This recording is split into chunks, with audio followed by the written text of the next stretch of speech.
शुरुआती ही जो घोषणाएं थी ना, उन्होंने बहुत हद तक एक इशारा किया मोटा अनाज की जो बात होती है। अब देखिए कई चीजें हैं, महंगाई कभी किसी मतलब सब्जियों फल से आप सीधे तौर पर वैसे नहीं देखते हैं, लेकिन तेल या फिर दाल को देख लें आप, तो वहां पर महंगाई रहती है। लेकिन अब जिन अनाजों को प्रोत्साहन दिया जा रहा है और गंगा जी के 5-5 किलोमीटर दोनों तरफ जिस खेती की बात की जा रही है, उसका क्या एक लॉन्ग टर्म प्लान है?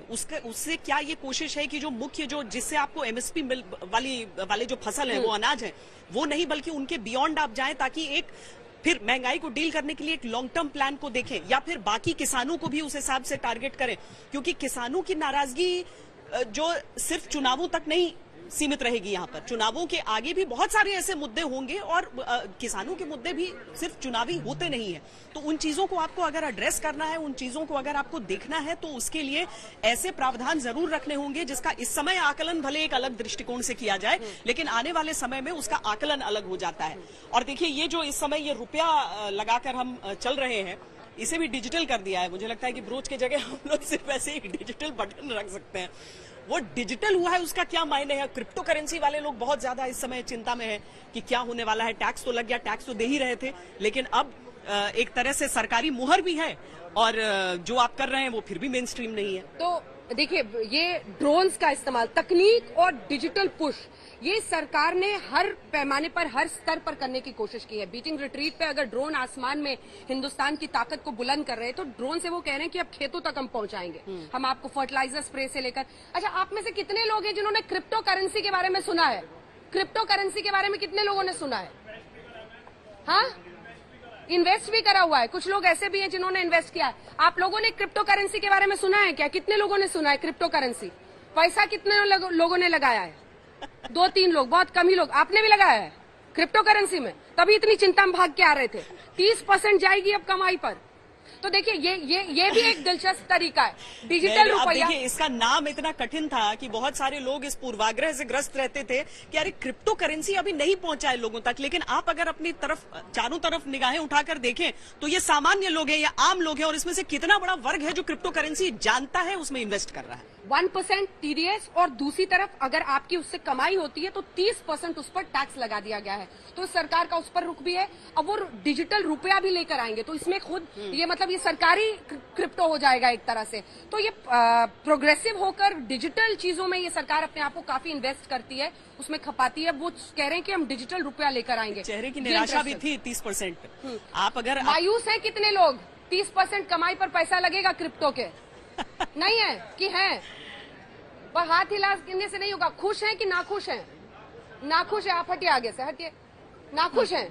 अच्छा चलिए, ये बता रहे हैं नाखुश हैं। हम लोग दूरी बनाकर इसलिए रख रहे हैं कि कम से कम कोविड प्रोटोकॉल का हम लोग ये कर सके। लेकिन आपको एक क्लिप मिल रहा होगा, इतने लगभग 50-100 लोग यहाँ पर होंगे, उनमें से 20 लोगों ने कम से कम कहा कि वो क्रिप्टो को जानते थे।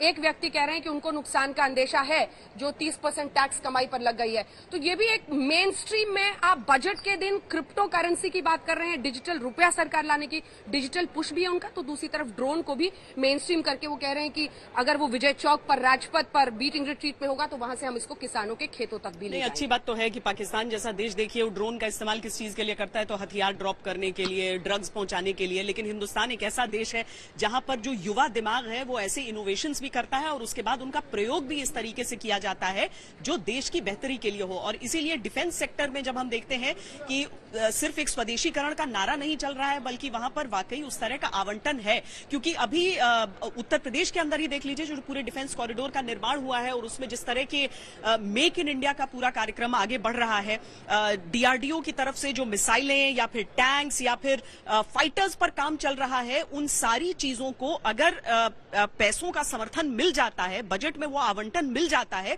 तो वो देश की सेनाओं को सशक्त करता है। आप कभी भी किसी भी सेना के लिए ये बेहतरीन होता है कि आपकी जरूरतों के हिसाब से बनाया जाए और उसमें इस तरह के फीचर्स हो जो दुनिया का कोई देश समझ ना पाए। वरना फ्रांस से अगर आप खरीद रहे हैं तो आपका दुश्मन भी खरीद सकता है, उसे मालूम है आप क्या स्पेसिफिकेशंस के साथ अपने हथियार ले रहे हैं। तो ये चीजें डिफेंस सेक्टर के लिए बहुत ज्यादा, देश की सुरक्षा के लिए बहुत ज्यादा अहम रहेंगी।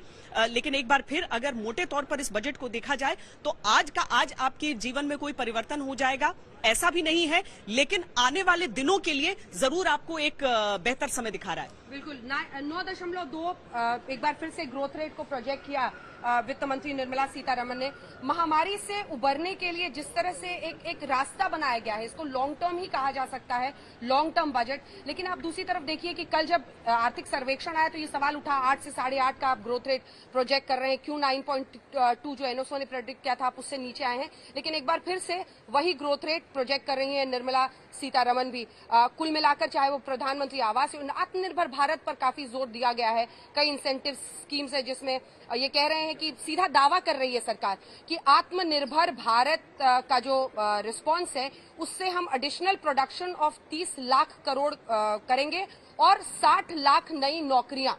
2 करोड़ का वादा पिछली बार किया था और वही रोजगार बेरोजगारी यही मुद्दा सबसे ज्यादा विपक्ष उठाता रहा है। तो यहाँ पर वो 60 लाख बेरोजगार हैं और 60 लाख नौकरी दी जाएगी। 60 लाख नौकरी का दावा ही कहा जा सकता है। दावा ही कहा जा सकता है। तो आत्मनिर्भर भारत पर अच्छा खासा सरकार का रहा है कि वो इसको करेंगे। जो पीएम की ज्यादातर योजनाएं थी उसको लेकर एक बार फिर से स्ट्रेस दबाव उस पर एक तरह से निर्धारित दिख रहा है ये पूरा बजट।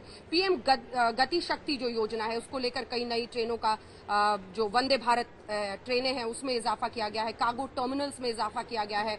इंक्लूसिव डेवलपमेंट पर जोर ये सरकार दे रही है। उनका कहना है कि हम चाहते हैं कि हर क्षेत्र में कैसे हम जो ये बराबरी करें, क्योंकि ये 20 से 21 का प्रोजेक्शन है ऑक्सफैम का, जिसमें वो कह रहे हैं कि 4 करोड़ लोग हैं वो गरीबी की रेखा से नीचे गए हैं। तो 40 वो कह रहे हैं कि ऐसे लोग भी हुए हैं 40 लाख जो अरबपति बन गए हैं। अब ऐसे में जब अरबपति, ये जो फासला है हमेशा ये अमीर और गरीब के बीच का, अगर ये फासला ही सबसे बड़ी परेशानी हिंदुस्तान की शुरू से रही है कि एक अमीर इंडिया, रिच इंडिया और वहां गरीब भारत, तो इस फासले को, इस खाई को अगर सरकार पाट सके तो उस पर बहुत ज्यादा नेशनल हाईवेज को लेकर, उस नेटवर्क को लेकर 25,000 किलोमीटर की बात की गई है 22-23 में। 20,000 करोड़ उसके लिए मोबिलाइज किया जाएगा। बहुत सारे ऐसे जो उनकी योजनाएं हैं उसको लेकर, और खास तौर पर जो ड्रोन्स है उसमें किसान ड्रोन्स उसको नाम भी दे रहे हैं। तो किसानों को भी किसी न किसी तरीके से छूने की कोशिश है, लेकिन इसी के जरिए कितना उनको पश्चिमी उत्तर प्रदेश में इससे डैमेज कंट्रोल में फायदा मिलेगा ये अभी देखने वाली बात रहेगी। लेकिन बजट का टाइम इस बार ऐसा था, चुनाव आयुक्त से, मुख्य चुनाव आयुक्त से एक पत्रकार ने ये सवाल भी सीधा पूछा था कि बजट होगा,